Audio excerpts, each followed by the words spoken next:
روزها فکری من این است و همه شب سخنم که چرا غافل از احوال دل خویشتنم. از کجا آمدم؟ آمدنم بهر چی بود و کجا می روم آخر ننمایی وطنم. ماندم سخت عجب کس چی سبب ساخت مرا، یا چی بوده است مرا دعوی از این ساختنم.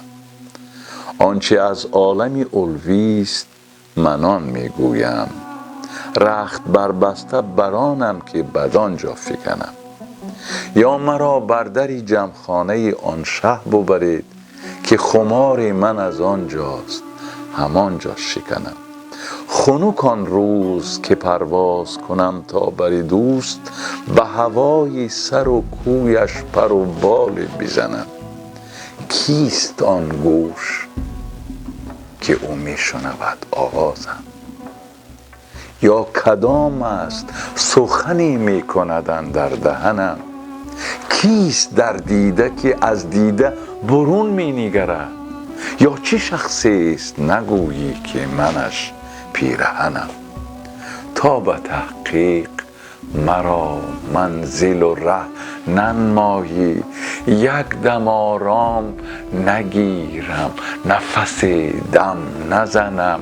می وصلش بچشان تا در زندان ابد، از سری عربده مستانه به هم در شکنم.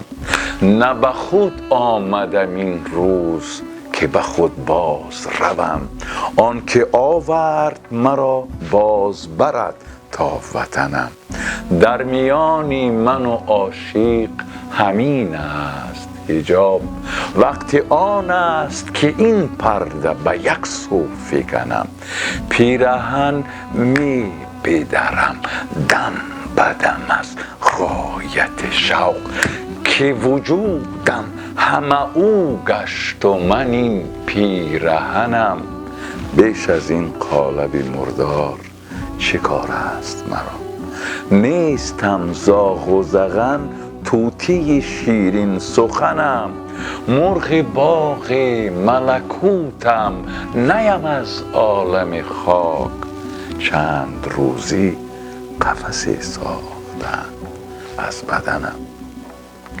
ای نسیمی سحری بوی وصالش به من آر، تا من از شوق قفس را همه در هم شکنم. تا من از شوق قفس را همه در هم شکنم. درود بر روح بابای مولانا.